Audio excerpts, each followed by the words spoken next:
Let me say something that might feel a little uncomfortable at first.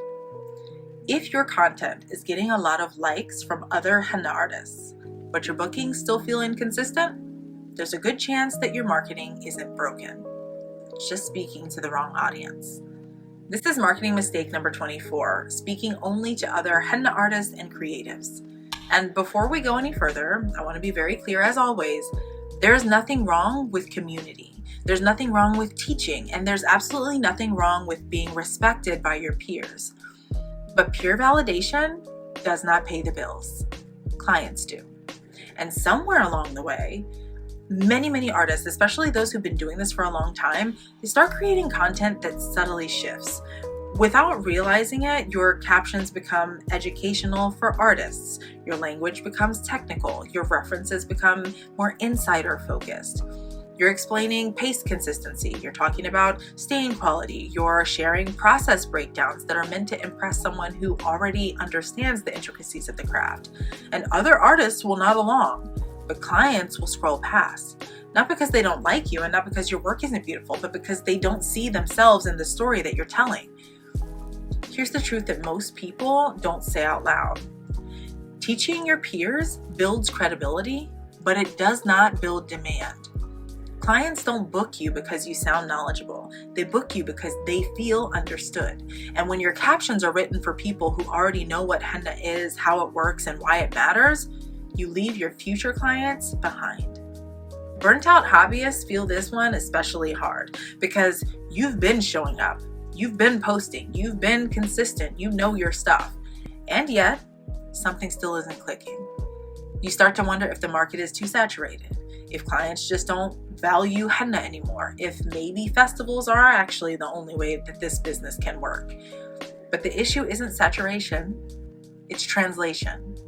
Clients don't need to know how you do what you do. They need to know how what you do will make them feel.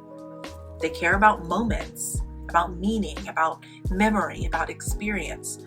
They're not thinking, wow, that cone technique was super impressive. They're thinking, will this artist make me feel comfortable at my event? Will my guests feel taken care of? Will this add something special to the day I'm planning? When your content speaks only to artists, clients can't answer those questions. And when they can't answer them, they don't book. This is where the shift happens. You don't stop educating. Instead, you contextualize it. You don't stop being skilled. Instead, you translate that skill into client language. Instead of explaining your process, you explain the outcome. Instead of posting to be impressive, you post to be inviting. Instead of asking, will other artists respect this? You ask, will a client feel seen here? And this doesn't mean abandoning community. It means balancing it. Community building content belongs in community spaces. Client-centered storytelling belongs on your marketing channels. Your Instagram grid is not a classroom, it's a doorway. And the people on the other side of that door are not looking to learn henna. They're looking to hire someone they trust. Here's where I want you to pause and reflect, gently of course. Who are your captions actually written for? If a potential client were to read through your last 3 posts, would they feel invited? Or would they feel like they're overhearing a conversation that wasn't actually meant for them? That awareness alone is powerful because once you can see it, you can change it.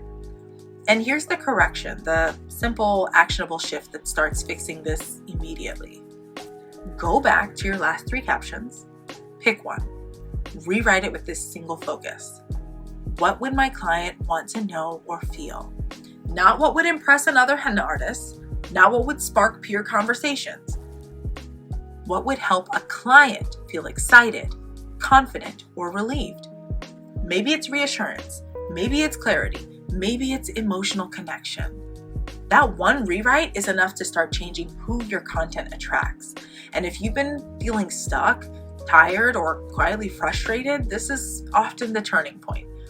Not more posting, not better algorithms, clearer intention.